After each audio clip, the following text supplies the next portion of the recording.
Muy buenas tardes. El problema de tener una persona que te presenta con la generosidad con la que a mí me ha presentado Roberto es que eso provoca unas expectativas absolutamente irreales por parte de los asistentes y coloca en una situación al expositor que no es la más agradable, pero en cualquiera de los casos vamos a ver lo que sale.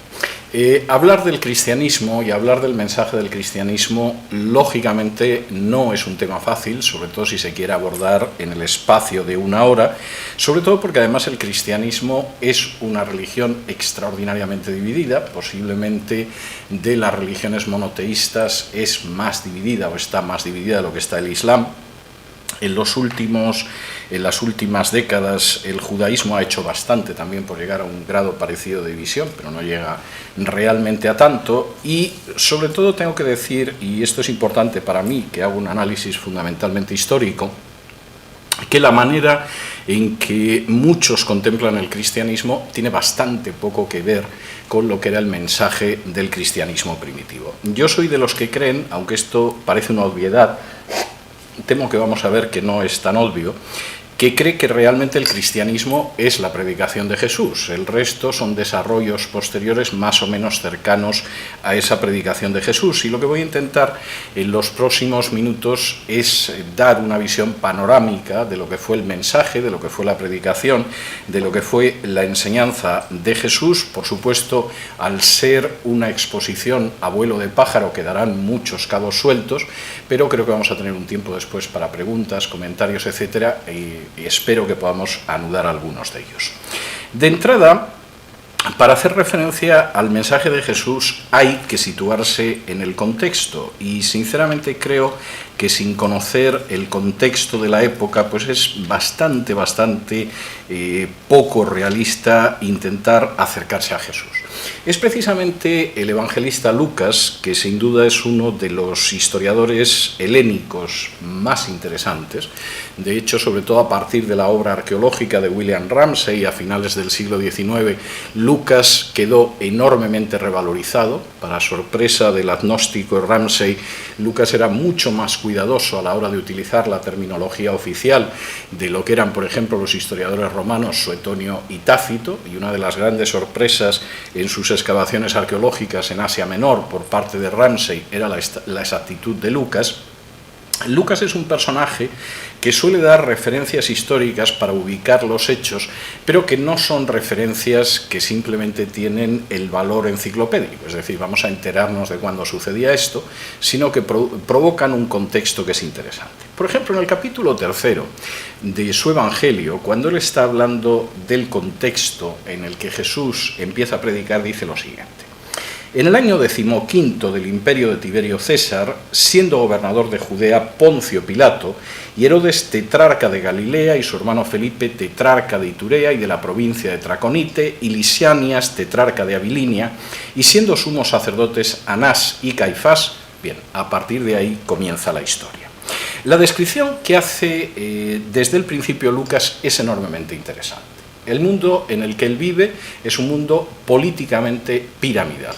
En la cúspide de la pirámide hay un emperador que era Tiberio César. Este es un personaje muy interesante, aparte de tener una madre envenenadora que fue quitando de en medio a todos los posibles rivales de su hijo hasta que su hijo se sentó en el trono imperial.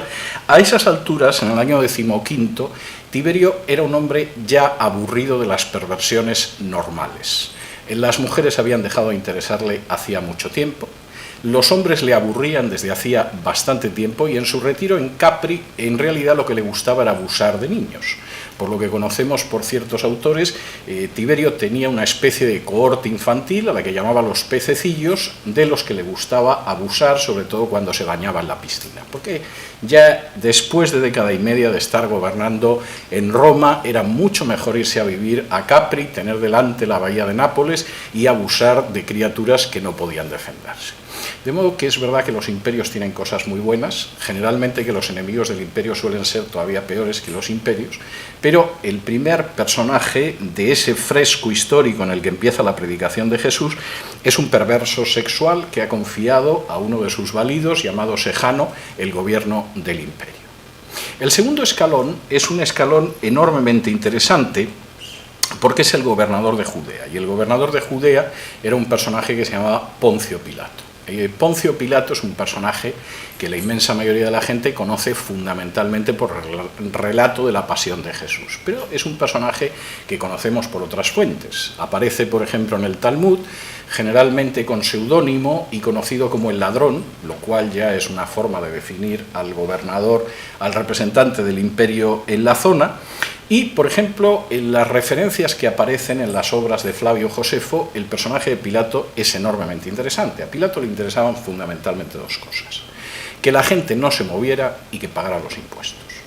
A partir de lo cual, el resto de lo que pudiera suceder le era indiferente. Y, por supuesto, cuando en algunas ocasiones pensaba que podía haber algún brote de malestar popular, Pilato utilizaba lo que ahora llamaríamos operaciones de falsa bandera. Algunos de sus agentes se disfrazaban de judíos, se metían entre la multitud judía, empezaban a dar puñaladas, provocaban el terror, y los judíos estaban quietos un par de años como mínimo y no molestaban mucho, porque en medio de una fiesta religiosa, de pronto un agente provocador pues te podía dar una cuchillada que no era algo agradable. En última instancia, el retrato que aparece en los evangelios del personaje al que la justicia le importa poco, pero lo que no quiere es que haya lío en la zona de su gobierno, encaja mucho con lo que conocemos de Pilato. El siguiente escalón es un escalón todavía más interesante, si ustedes me lo permiten. Después del imperio, después del representante del imperio, curiosamente los políticos locales que aparecen son varios. Hay un tetrarca de Galilea, que era Herodes, tenía un hermano que era tetrarca de Iturea, que se llamaba Felipe, y luego había otro que, estaba en Iturea y en Traconítide, y luego estaba Lisanias, que era tetrarca de Abilinia. Esto es algo muy divertido, porque los romanos habían tenido durante años como rey de la zona a un personaje que se llamaba Herodes. Herodes no era de origen judío, era idumeo, se había convertido al judaísmo y de hecho había ampliado el templo de Jerusalén, y Herodes era un personaje sin ningún tipo de escrúpulo moral. Seguramente hoy en día se diría que era un psicópata, es decir, la persona absolutamente indiferente ante el dolor que causa, pero desde luego muy centrado en mantener el poder. Durante años Herodes siempre empezó las guerras civiles de Roma en el bando perdedor y siempre las acabó en el bando ganador. Y por supuesto siempre convencía al ganador de que le interesaba mantenerle en el poder. Y lo conseguía. Herodes era un personaje evidentemente eficaz, si se quiere cruel, sin escrúpulos, sanguinario, pero muy eficaz, y por lo tanto los romanos le apreciaban. No estaban engañados con Herodes. El emperador Octavio decía, haciendo un juego de palabras en griego, que era mejor ser el cerdo que el hijo de Herodes, porque evidentemente el cerdo de Herodes, al ser judío, sobreviviría y a los hijos ocasionalmente los degollaba, de modo que, puesto a escoger entre ser el cerdo de Herodes o el hijo, pues haciendo un bonito juego de palabras que indica que Octavio era un hombre culto que dominaba el griego, era mucho mejor ser el cerdo que el hijo. Pero Herodes murió y sus hijos, que no eran mejores que él, sí eran notablemente más estúpidos que él. Con lo cual, evidentemente, llegaron a esa especie de combinación diabólica en la que se es malo y además tonto. Y Roma, para no tener problemas, decidió dividir en 4 el territorio de Herodes, por lo cual tenemos a 4 personajes, cada uno de ellos tetrarca, es decir, gobernador de un cuarto.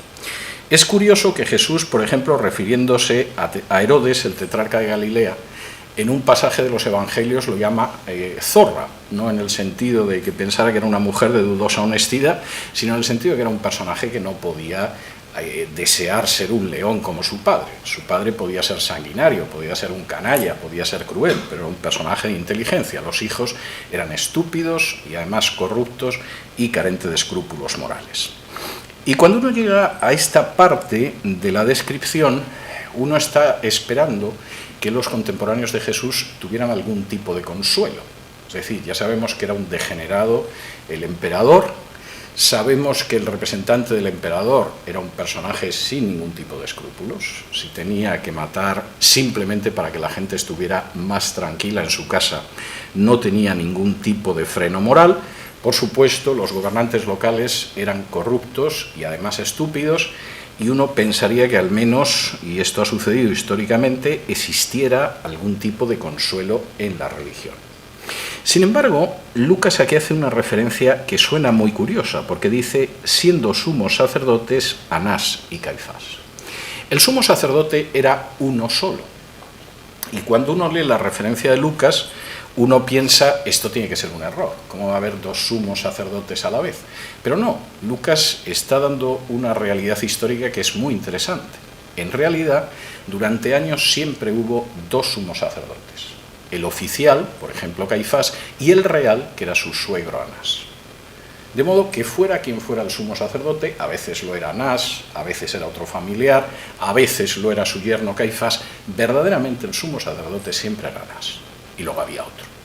Y cuando Jesús empezó, el oficial, el titular, era Caifás y el verdadero sumo sacerdote era Anás. De hecho, cuando a Jesús lo detengan y lo lleven ante el Sanedrín, lo pasarán antes por la casa de Anás, que teóricamente no tiene ningún tipo de cargo, que lo vea Caifás, que era el sumo sacerdote oficial. El retrato que aparece en los evangelios de Anás y Caifás no es bueno, pero tengo que decir que es enormemente moderado en comparación con el que aparece en el Talmud. Por ejemplo, en el Talmud se cuenta que Anás y Caifás tenían una especie de banda de bastoneros que cuando iban moviéndose por las calles de Jerusalén iban golpeando con los bastones para abrir paso. Lo cual seguramente era algo, yo diría que seguramente muy práctico en un rush hour en las calles de la Jerusalén vieja, pero dice bastante cómo eran los sumos sacerdotes. Por utilizar palabras de Jesús, habían convertido la casa de oración, que era el templo, en una cueva de ladrones, y eso no solo aparece en los evangelios, aparece confirmado en otras fuentes. Y precisamente en ese contexto, y quiero insistir mucho en el contexto, es cuando Jesús empieza a predicar su mensaje. ¿Qué es lo que predica Jesús?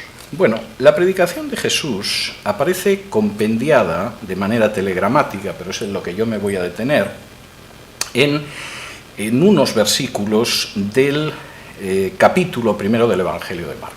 Algunos piensan que el Evangelio de Marcos es el primero porque es el más breve. Yo personalmente estoy convencido de que casi con seguridad es el último Evangelio, pero en fin, esto es seguramente secundario y nos llevaría muy lejos.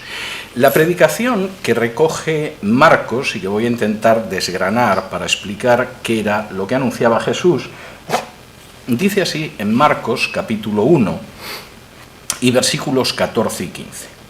Después que Juan fue encarcelado, una referencia a Juan el Bautista, Jesús vino a Galilea predicando el Evangelio del reino de Dios, diciendo: el tiempo se ha cumplido y el reino de Dios se ha acercado, arrepentíos y creed en el Evangelio. El mensaje de Jesús, que recoge Marcos aquí de manera muy breve, utiliza prácticamente solo un versículo, se basa en 4 afirmaciones. Y voy a intentar detenerme en estas 4 afirmaciones para mostrar un poco qué es precisamente lo que enseñaba Jesús. La primera referencia de la enseñanza de Jesús, y esto marca, yo diría que empieza a marcar la diferencia entre el cristianismo y otras visiones, es que el tiempo se ha cumplido. Para el judaísmo, o si ustedes prefieren para la fe de Israel, porque seguramente es muy impropio hablar de judaísmo en el siglo I, pero sí podríamos hablar de la fe de Israel o incluso de la fe del pueblo judío, la espera del Mesías había sido una espera de siglos. Y en ese sentido, en medio de sucesivas situaciones difíciles frente a imperios diversos, Asiria destruyó el reino del norte, el reino de Israel, y solo mantuvo el pequeño reino del sur en el siglo VIII a.C. Babilonia arrasó ese pequeño reino del sur en Judá en el siglo VI a.C. y llevó a todos los judíos deportados a Babilonia.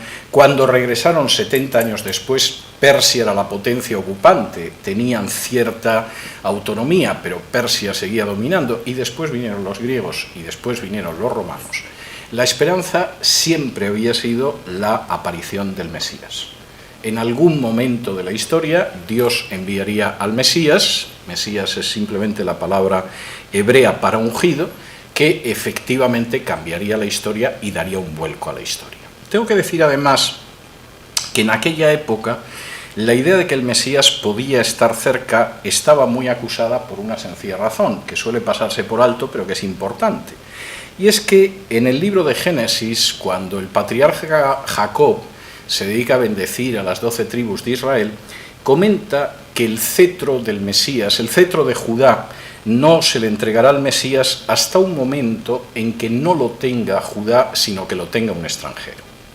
Como el rey, que en aquellos momentos había sido rey, era Herodes, que no era un judío, y por lo tanto el cetro no había estado en manos de Judá, sino en manos de un extranjero, la idea de muchos era que el Mesías tenía que aparecer en algún momento. Quisiera decir, no me quiero desviar mucho con esta cuestión, pero quisiera decir que incluso hubo un momento en que los esenios que vivían en Qumrán, a orillas del Mar Muerto, en la época de Herodes, abandonaron las orillas del Mar Muerto y volvieron a vivir con otros judíos porque pensaban que como el rey no era judío, el Mesías tenía que estar muy cerca. Y efectivamente esta era una idea que había en muchos. La predicación de Jesús va exactamente en esa dirección. No existe ninguna razón para seguir esperando. La esperanza que se ha alargado a lo largo de los siglos es una esperanza que se va a realizar y el tiempo efectivamente se ha cumplido, lo cual es una afirmación que seguramente para mucha gente hoy en día puede resultar peregrina, pero evidentemente para un judío del siglo I era enormemente importante. El anuncio es que efectivamente lo que se ha esperado durante siglos ya está aquí, esto se ha cumplido. Segunda cuestión, que no es menos importante, el reino de Dios se ha acercado. Ahora, en términos históricos, el reino de Dios, que es enormemente importante en la predicación de Jesús, la mayoría de las parábolas de Jesús tienen que ver con el reino de Dios. Jesús utiliza solo 2 veces la palabra iglesia en 4 evangelios. No se puede decir que le preocupara mucho el tema, y las 2 veces que aparece además en el evangelio de Mateo no parece que sea algo muy parecido a lo que históricamente se ha conocido como iglesia. El reino de Dios es algo que históricamente se ha identificado con cosas diversas. Desde el siglo IV, en que Constantino decide convertir el cristianismo en la argamasa para mantener un imperio romano decadente, el reino de Dios tendió a identificarse con la organización eclesial. Y eso, por supuesto, dio como consecuencia episodios poco ejemplares como pudieron ser las cruzadas, como pudo ser la Inquisición, o incluso fenómenos teológicos recientes como la teología de la liberación, donde se supone pues, que el proceso revolucionario en Nicaragua, por ejemplo, era una fase en el avance del reino de Dios. Esta identificación de una meta política con el reino de Dios se ha dado históricamente y, sinceramente, no tiene nada que ver con la enseñanza de Jesús. Por el contrario, hay otras personas que han proyectado el reino de Dios hacia el futuro. El reino de Dios va a ser algo que acabará sucediendo al final de la historia y que implicará un nuevo orden mundial y una situación distinta. La predicación de Jesús no tiene nada que ver con eso. El reino de Dios, que la anuncia como algo que se ha acercado, es que existe la posibilidad de entrar en un ámbito donde el rey es Dios, donde las relaciones entre las personas son distintas, donde el verdadero soberano es el Dios único, el Dios de Israel, y por lo tanto eso implica una forma de vida totalmente distinta. Y en este sentido las referencias son tremendas. Por ejemplo, cuando Jesús es llevado ante Pilato y Pilato le pregunta si es rey, la respuesta de Jesús es: mi reino no es de este mundo, y si mi reino fuera de este mundo, mis seguidores hubieran combatido para impedir que tú me detuvieras. Pero mi reino no es de este mundo, es un reino totalmente distinto. Y además, para terminarlo de arreglar, ese reino es un reino que de alguna manera solamente pueden entrar en él aquellos que son conscientes de que no se lo merecen. Jesús utiliza infinidad de referencias, de símiles, de metáforas para hablar del reino. A veces habla del banquete de una boda, a veces habla de una gran comida, a veces habla de una celebración. En fin, todas las referencias son referencias, yo diría, que gozosas y alegres. A veces es un tesoro que se ha encontrado, a veces es un comerciante en perlas que encuentra una perla de especial valor, pero fundamentalmente la idea es que en ese reino, curiosamente, solo pueden entrar aquellos que se dan cuenta de que no deberían entrar, que no son dignos de entrar, que no merecen entrar. Quisiera detenerme en un pasaje Posiblemente es la parábola más conocida de Jesús, tan conocida que se han dedicado a ponerle un título más que equivocado, donde Jesús pretende mostrar esta dicotomía en el sentido de cómo finalmente en el reino entran aquellos que reconocen que no deberían, mientras que se privan de entrar en la fiesta aquellos que por el contrario piensan que están cargados de méritos y de cualidades que les deberían franquear la puerta. La parábola es una parábola, insisto, cuyo título es muy erróneo, la manera en que lo denominan los comentaristas, porque se suele conocer como la parábola del hijo pródigo, cuando en realidad la parábola debería llamarse la parábola del buen padre o la parábola de los dos hijos. Es más, el texto en el que voy a detenerme en los próximos minutos es un texto donde se puede ver cómo la historia que cuenta Jesús está dividida en dos actos. Y además los dos actos acaban con las mismas palabras y muestran la actitud de dos personajes distintos. El texto, en esta traducción que tengo aquí, dice así. También dijo: un hombre tenía dos hijos, y el menor de ellos dijo a su padre: «Padre, dame la parte de los bienes que me corresponde», y les repartió los bienes. No muchos días después, juntándolo todo el hijo menor, se fue lejos a una provincia apartada y allí desperdició sus bienes viviendo perdidamente. Y cuando todo lo hubo malgastado, vino una gran hambre en aquella provincia y comenzó a faltarle. Y fue y se arrimó a uno de los ciudadanos de aquella tierra, el cual le envió a su hacienda para que apacentase cerdos. Y deseaba llenar su vientre de las algarrobas que comían los cerdos, pero nadie le daba. Y volviendo en sí dijo: «¿Cuántos jornaleros en casa de mi padre tienen abundancia de pan, y yo aquí perezco de hambre? Me levantaré e iré a mi padre y le diré: Padre, he pecado contra el cielo y contra ti, ya no soy digno de ser llamado tu hijo, hazme como a uno de tus jornaleros». Y levantándose vino a su padre, y cuando aún estaba lejos lo vio su padre, y fue movido a misericordia, y corrió y se echó sobre su cuello y le besó. Y el hijo le dijo: «Padre, he pecado contra el cielo y contra ti, ya no soy digno de ser llamado tu hijo». Pero el padre dijo a sus siervos: «Sacad el mejor vestido y vestidle, y poned un anillo en su mano y calzado en sus pies, y traed el becerro gordo y matadlo, y comamos y hagamos fiesta, porque este mi hijo muerto era y ha revivido, se había perdido y es hallado». Y comenzaron a regocijarse. Y su hijo mayor estaba en el campo, y cuando vino y llegó cerca de la casa oyó la música y las danzas. Y llamando a uno de los criados le preguntó qué era aquello. Él le dijo: «Tu hermano ha venido, y tu padre ha hecho matar el becerro gordo por haberle recibido bueno y sano».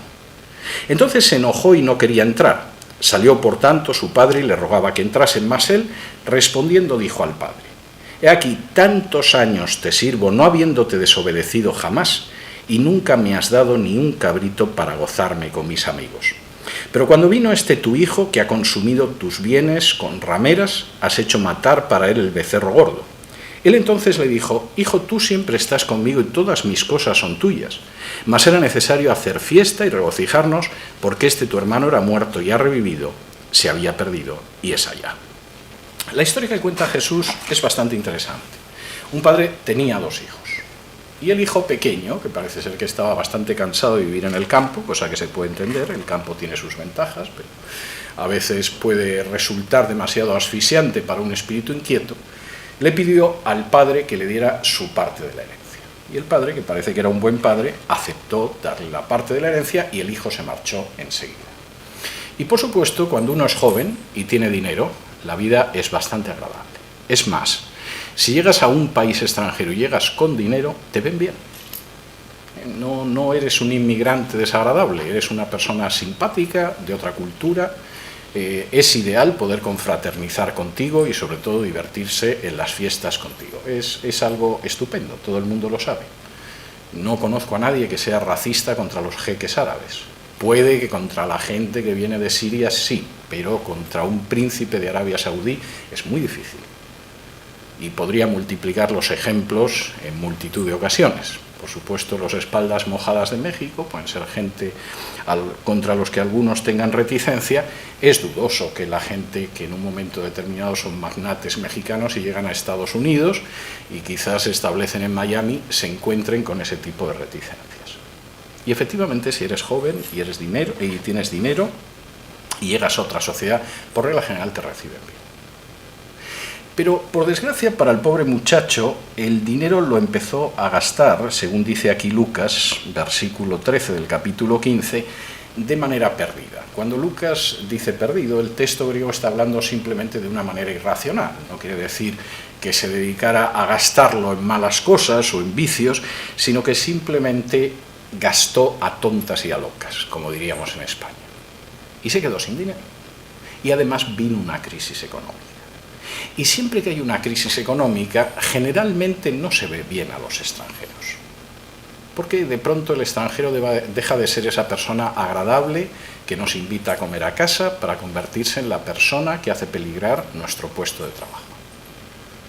Y el pobre muchacho se encontró fuera de su casa, sin dinero, en medio de una crisis económica, y de hecho la cosa estaba tan mal que, a pesar de ser judío, aceptó un trabajo tan bajo como el dar de comer a un animal impuro como era el cerdo.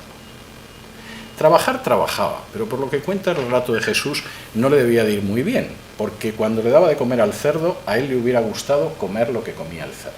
De modo que no parece que efectivamente le fuera muy bien la vida, no solo por el trabajo, que podía ser bajo, servil y cuestionar sus principios religiosos, sino fundamentalmente porque seguía pasando un hambre atroz.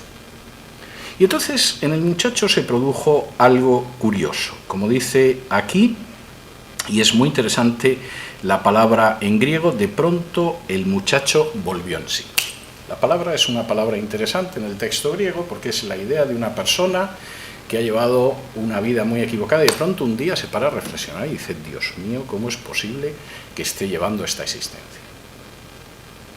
Y el chico dijo: se me ha acabado el dinero, aquí no me quiere nadie, el único trabajo que he encontrado es miserable y además me muero de hambre, me regreso a mi casa. Y además soy consciente de que no merezco regresar a mi casa. Mi padre tiene muchos empleados, los empleados se hartan de comer con mi padre, no les pasa como aquí, pero yo voy a ir a ver a mi padre y le voy a decir: mira, yo soy consciente de que no soy digno de ser llamado hijo tuyo, vamos, con que me conviertas en uno de tus jornaleros, me conformo porque no me lo merezco. Y el muchacho empezó a regresar hacia su casa, seguramente me temo que a pie, y andando desde el territorio de lo que ahora es Siria, seguramente, o Líbano, acabó llegando a la tierra de Israel. Y cuando estaba cerca de la casa de su padre, de pronto su padre lo vio a lo lejos. A veces me pregunto, cuando leo y releo esta parábola de Jesús, si el padre no salía todas las tardes al acabar el día fuera de la casa y miraba al horizonte a ver si ese hijo que se había ido con el dinero y del que él no había vuelto a saber nada, regresaba. Y de pronto aquella tarde vio que efectivamente aquel puntito que se veía a lo lejos era su hijo. Y aunque el padre también era consciente de que el hijo no se había portado bien, echó a correr hacia el hijo. Y el hijo, que tenía preparado un discurso de lo que le iba a decir al padre: Padre, he pecado contra el cielo y contra ti, no soy digno de ser llamado tu hijo, hazme como uno de tus jornaleros, colócame en casa, etc. No llegó a colocarle el discurso al hijo, empezó a decir al padre, empezó a colocarle la primera historia: padre, no sé qué, pero según cuenta Jesús, inmediatamente el padre lo detuvo a mitad del speech y dijo: vamos a celebrar una fiesta. Porque no me engaño, mi hijo estaba muerto. Yo perdí a mi hijo seguramente no el día que salió por esa puerta, sino el día que decidió que enganchaba el dinero y se marchaba de casa.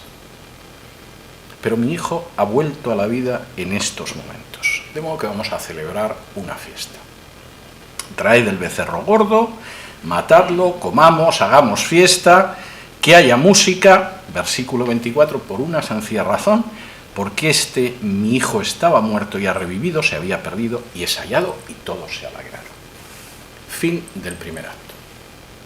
Una persona que no se merece en absoluto, que lo reciban, sin embargo, al reconocer que no lo merece, puede entrar en un banquete que se celebra para él. O como diría Jesús en otro pasaje de los Evangelios: hay más gozo en el cielo por el pecador que se arrepiente que por el justo que no necesita arrepentimiento. Segundo acto.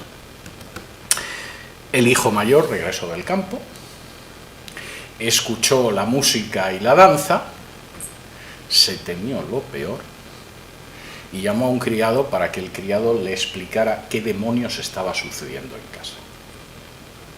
Y el criado le dijo, bueno, pues tu hermano ha vuelto, tu padre, bueno, se ha puesto como loco, lo estamos celebrando, tenemos un banquete, hacía siglos que no teníamos un banquete así en casa. Y el hijo mayor dice, pues no seré yo quien entre en ese banquete. Y el padre salió y le dijo, pero bueno, ¿por qué no quieres entrar? Y el otro le dice, mira, viene yo llevo aquí toda la vida trabajando, no te he desobedecido nunca, siempre me he portado bien, nunca me has dado nada, papá, eres un tacaño. Y viene el miserable de mi hermano y le organizas una fiesta, no seré yo quien entre en la fiesta. Además, seguramente hasta se ha gastado el dinero con rameras. A mí siempre me ha llamado la atención cómo el hijo mayor obtuvo esta información. Siempre he pensado que es en lo que él se hubiera gastado el dinero de haber tenido el valor del hijo pequeño, pero en cualquiera de los casos es de lo que acusó a su hermano. Y el padre le dice algo tremendo.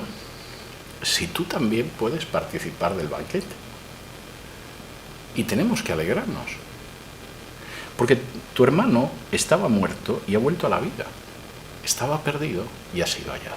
Las mismas palabras con las que acaba el primer acto, acaba el segundo.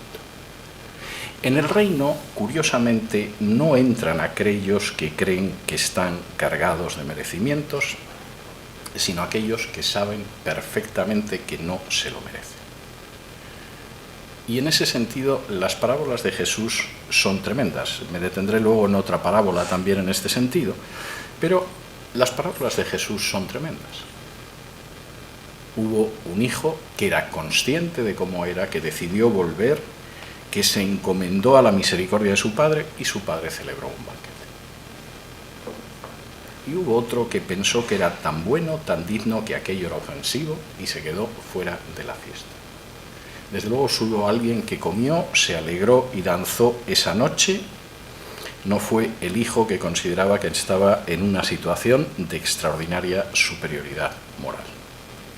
El reino de Dios se ha acercado, pero curiosamente en ese reino de Dios solo entran aquellos que son conscientes de que no se merecen entrar.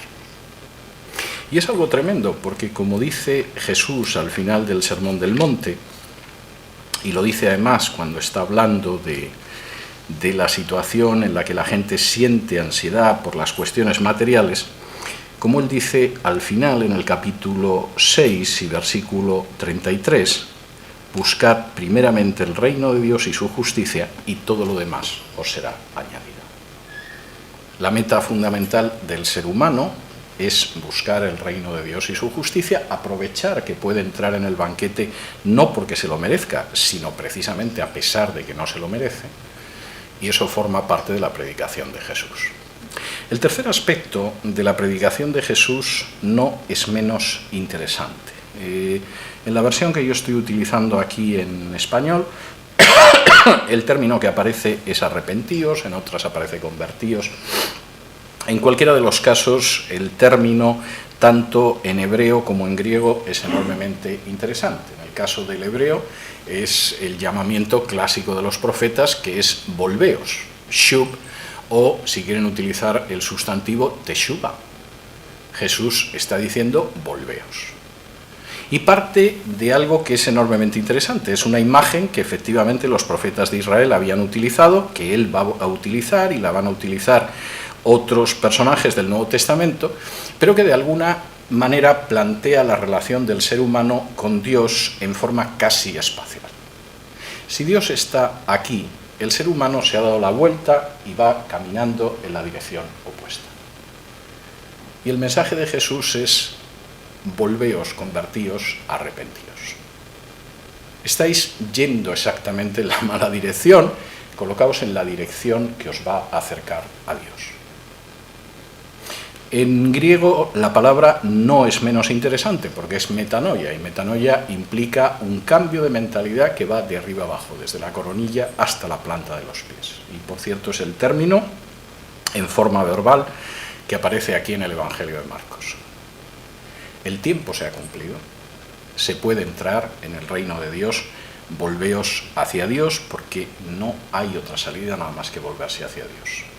En uno de los pasajes sobre el que no tengo la sensación de que se predique mucho en las iglesias, pero es un pasaje cargado de contenido del Evangelio de Lucas, Jesús expresa esto en una clave política que se suele pasar por alto, porque generalmente se desconoce el contexto histórico de los evangelios. Dice así en Lucas capítulo 13 y versículos del 1 en adelante. En este mismo tiempo estaban allí algunos que le contaban acerca de los galileos cuya sangre Pilato había mezclado con los sacrificios de ellos. Respondiendo Jesús les dijo: ¿pensáis que estos galileos, porque padecieron tales cosas, eran más pecadores que todos los galileos? Os digo, no.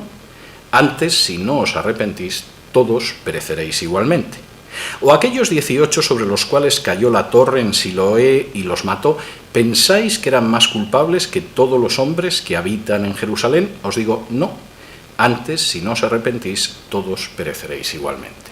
Los dos tipos de personas de los que habla Jesús son bastante interesantes. Los galileos, cuya sangre mezcló Pilato con la sangre de los sacrificios, era gente de Galilea, en general el sector de la tierra de Israel más contrario a los romanos. Cada 30-40 años tenían un alzamiento contra Roma. Y en un momento determinado un grupo de galileos bajó a Jerusalén y Pilato consideró que por si acaso iba a colocar a algunos de sus hombres entre los galileos y empezar a dar cuchilladas, con lo cual los galileos seguramente se iban a estar quietos. Y como dice aquí, la sangre de los sacrificios que iban a ofrecer los galileos se mezcló con su propia sangre derramada por Pilato. Y entonces alguien se lo dice, como señalando, claro, es que hay gente que está situada verdaderamente en un extremismo y en un radicalismo que al final Dios actúa, aunque sea por la mano de Pilato, para castigarlos. Y Jesús dice, mira, no os engañéis, si realmente no os volvéis a Dios, pereceréis exactamente igual que ellos. Pero quisiera decir algo también, no penséis que esto es simplemente una manera de disculpar a los que son partidarios de la revolución o algo parecido. En Siloé, los romanos empezaron a levantar una torre. Era una torre que tenía que sustentar una parte de un acueducto, porque el imperio generalmente hace cosas buenas. Es decir, hace carreteras, hace puentes, hace acueductos, etc., ¿no? Aunque solo sea para llevarse lo que hay en los países que explota, pues necesita unas ciertas infraestructuras. Y Pilato estaba construyendo su acueducto para traer agua a Jerusalén, y una parte del acueducto se apoyaba en la torre de Siloé, y en un momento determinado el ingeniero no calculó aquello bien, la torre se cayó sobre varios colaboracionistas romanos y los mató. Y seguramente alguien pensaba, si es que colaborando con Roma, la mano justa de Dios tenía que actuar, ¿cómo no iba a castigar a gente que colaboraba con un sujeto indigno como Pilato? O como dirían los que estaban situados al otro extremo del espectro político, ¿cómo no iba la mano justísima de Dios a fulminar a la gente de Galilea, que lo único que quieren es subvertir el orden? Las palabras de Jesús son enormemente claras. No penséis que al final necesariamente eran peores que muchos de sus contemporáneos. Si estáis caminando de espaldas a Dios y si realmente no os volvéis, vuestro destino final no va a ser mejor que el de esta gente. Dios no hace acepción de personas sobre la base del sexo, la nacionalidad, las ideas políticas, el color de piel, la estatura, en fin, o demás tipo de separaciones que puedan pensar los seres humanos. Si no os volvéis, pereceréis igualmente. Y no deja de ser significativo que creo que en mi vida he oído predicar sobre este pasaje en ninguna iglesia de ninguna confesión. Es para dudar que efectivamente esté en todas las Biblias precisamente por esto. El tiempo ha llegado, el reino de Dios se ha acercado y podéis entrar en él, volveos. Cuarto, y este es el último aspecto. creed en esta buena noticia. Porque lo que Jesús estaba presentando, evidentemente, a su juicio, y supongo que al juicio de muchas personas, era una buena noticia. Creed en ella. Una de las parábolas, confieso que para mí preferidas y que es casi como una versión resumida de lo mismo que cuenta la parábola de los dos hijos, es la siguiente. Esta es mucho más breve, o sea que van a tener que tener menos paciencia conmigo y por supuesto con Jesús, pero está expresando el mismo punto de vista al hablar de creer en esa buena noticia. Dice así: a unos que confiaban en sí mismos como justos y menospreciaban a los otros, dijo también esta parábola. Dos hombres subieron al templo a orar. Uno era fariseo y el otro publicano. El fariseo, puesto en pie, oraba consigo mismo de esta manera: Dios, te doy gracias porque no soy como los otros hombres, ladrones, injustos, adúlteros, ni aun como este publicano. Ayuno 2 veces a la semana, doy diezmos de todo lo que gano. Mas el publicano, estando lejos, no quería ni aun alzar los ojos al cielo, sino que se golpeaba el pecho diciendo: Dios, sé propicio a mi pecador. Os digo que éste descendió a su casa justificado, mientras que el otro no. El relato que plantea Jesús, en su sencillez, es exactamente el paralelo de la historia de los dos hermanos. Dos personas subieron a orar al templo de Jerusalén. Uno de ellos era un parush, un puro, pertenecía a los perushim, lo que nosotros conocemos como fariseos. Y estaba orando de pie en la parte de delante, y como dice aquí de manera muy significativa Jesús, en realidad estaba orando consigo mismo. Una persona que le gustaba escucharse. A fin de cuentas, no siempre uno encuentra a alguien tan maravilloso como uno mismo. Y aquel hombre que estaba orando consigo mismo le daba gracias a Dios porque fundamentalmente no era como los demás. Hay gente que son ladrones, injustos, adúlteros, no digamos ya esa basura que hay al fondo del templo, que es un publicano, sujeto que se dedica a recoger impuestos, ya es para fiarte poco de él. Pero si además lo recoge en nombre de Roma, es todavía peor. Y yo te doy gracias, Dios mío, porque afortunadamente no soy como los otros hombres, vamos, y como esa escoria de ahí, menos. No solo eso. Dios mío, quiero decirte algo más. Yo no solamente es que hago lo que tengo que hacer, lo que ordena la Torá de Moisés, es que voy más allá de lo que ordena la Torá de Moisés. La Torá que tú le diste a Moisés en el Sinaí establece muy poquitos ayunos. Hay un ayuno el día de la expiación, en Yom Kippur, alguna ocasión. Yo ayuno 2 veces a la semana. Sé que tú, Dios mío, no has pedido tanto, pero yo ayuno 2 veces a la semana. El diezmo que establece la Torá es un diezmo trianual, que ya está bien. Bueno, yo diezmo de todo en todo momento. ¿Cuál era la actitud del publicano? El publicano, que estaba lejos, ni siquiera levantaba la vista, sino que decía: Dios, sé propicio a mi pecador. Señor, yo soy un pecador y como no te compadezcas de mí, yo estoy absolutamente perdido. Y la enseñanza de Jesús es: este bajó justificado y el otro no. Cuando uno reconoce que efectivamente no tiene ningún tipo de mérito para entrar en el reino, que salvo que medie la misericordia y el amor de Dios es imposible que entre en el banquete, es cuando uno se coloca en la actitud para entrar en el banquete. Cuando uno está convencido de su propia justicia, de su superioridad moral, del hecho de que está muy por encima del resto de los mortales, de que incluso van más allá de lo que pide la ley de Dios. En fin, la ley de Dios, en fin, a veces tiene una manga demasiado ancha. Esa persona realmente se está colocando fuera de la fiesta. Y es una enseñanza realmente interesante, creer en la buena noticia, porque la buena noticia es que efectivamente aquellos que no lo merecen, pero se confían en Dios, entrarán. Aquellos que confían en sí mismos jamás podrán entrar. Y curiosamente, esto además Jesús lo predica al mismo tiempo que señala que aquellas personas que han entrado y que viven en el ámbito de la soberanía de Dios y que tienen una relación entre ellas que es distinta de la relación que tenían antes, también cambian la manera en que ven la vida, porque la ven tal y como la ve Jesús. En un pasaje enormemente interesante, narrado por Marcos, cuando Jesús desciende hacia Jerusalén y sus discípulos esperan que finalmente Jesús se proclame como Mesías, derribe a los romanos, limpie la impureza del templo y toda la simonía de los sumos sacerdotes y venga todo y por supuesto reparta carteras ministeriales entre ellos.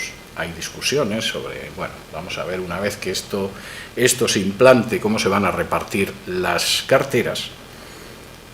Es curioso que en ese momento Jesús les dice lo siguiente.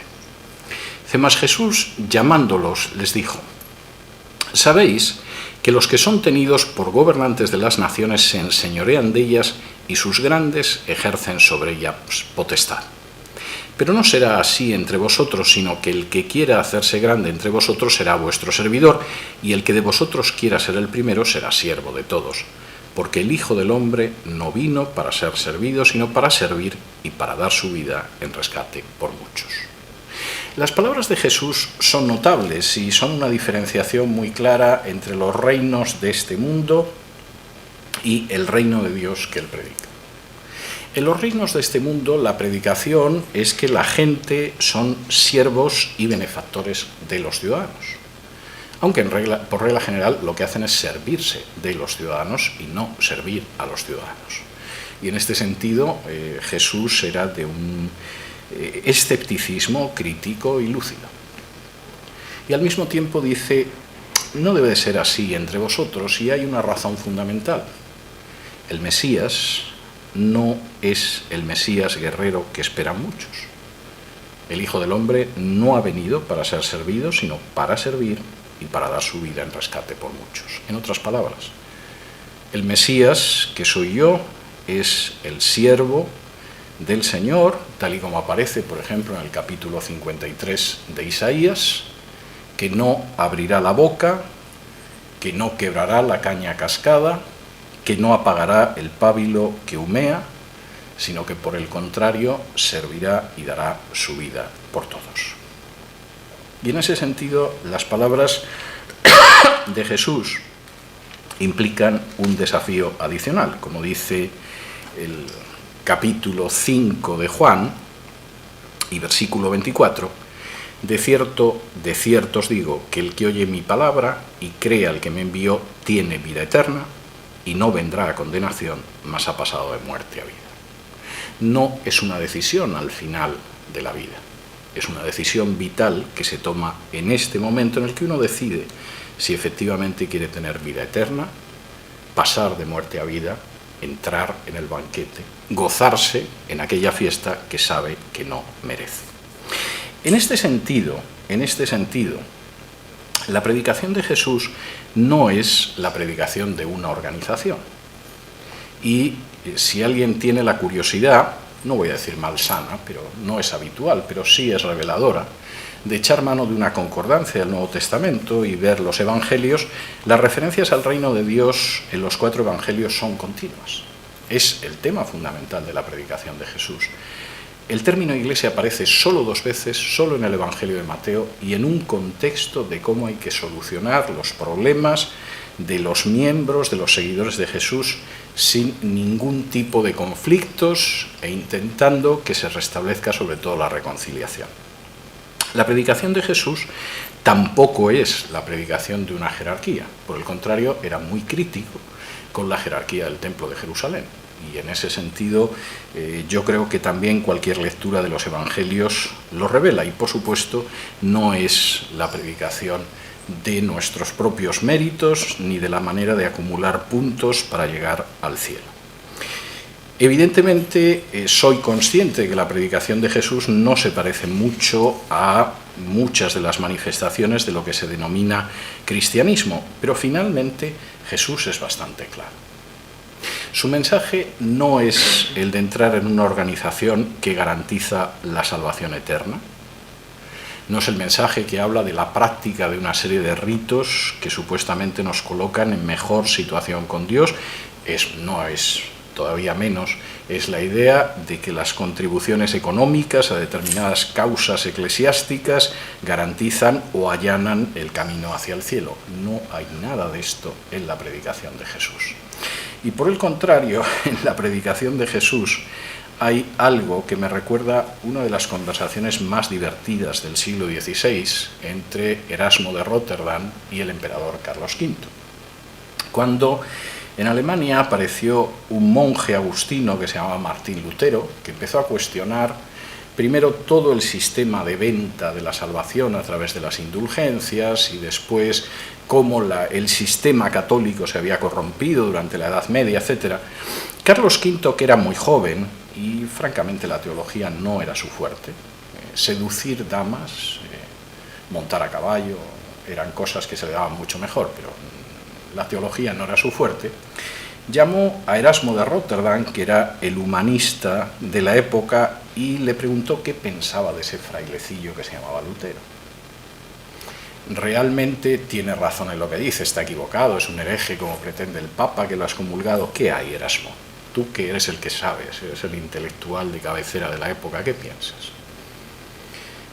Y Erasmo, que era un personaje que cuando algún rey lo quería llevar a su corte le enviaba un retrato suyo en el que se podía ver el tipo de ropa, de abrigos de piel y de vino que bebía, para que ya el rey supiera lo que le iba a costar reclutarle en su corte.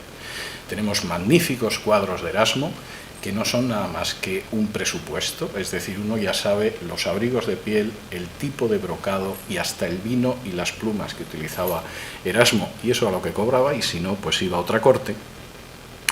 Miró a Carlos V y le dijo: Majestad, Lutero tiene razón en lo que dice, pero ha cometido dos grandes errores. Ha atacado la tiara de los obispos y la panza de los frailes. La panza de los frailes. Y, francamente, la respuesta de Erasmo era extraordinaria. Señor, en última instancia las discusiones teológicas no pasan solo por la teología, pasan por el poder eclesial o el poder religioso y por los intereses económicos. Y ahí Lutero no sabe el mundo en el que pisa. Podríamos añadir que tampoco Jesús lo sabía. O, si lo sabía, su juicio era muy distinto desde Erasmo. Resumiendo, y con esto les voy a liberar de mi exposición, el mensaje de Jesús era un mensaje enormemente directo. En primer lugar, afirmaba que todos tenemos que tomar una decisión y que esa decisión tenemos que tomarla ya. El tiempo ha llegado y ese tiempo en la vida de cada uno de nosotros nos exige que ahora mismo nos decidamos. La decisión es relativamente fácil de tomar si uno piensa en las ventajas y las desventajas, porque el reino que se consumará al final de la historia, como él cuenta en alguna de sus parábolas, la parábola de la red barredera o la del trigo y la cizaña, etcétera, etcétera, ese reino ya ha llegado y se puede entrar. Y ese reino implica una nueva relación con Dios, no basada en ritos, en ceremonias, en dogmas, en nuestros propios méritos, sino precisamente en reconocer que si fuera por nuestros méritos jamás nos invitarían al banquete.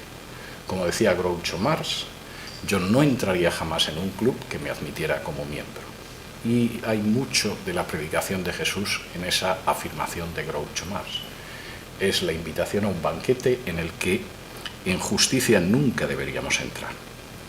Y por supuesto es la invitación a volverse hacia Dios, a tener una nueva relación y a obtener la vida. Este mensaje, a mi juicio, sigue vigente a día de hoy. Y sobre todo, sigue vigente esa invitación que aparece en el capítulo 11 de Mateo, en la cual Jesús dice a todos: venid a mí los que estéis cansados y cargados, y yo os haré descansar. Muchísimas gracias.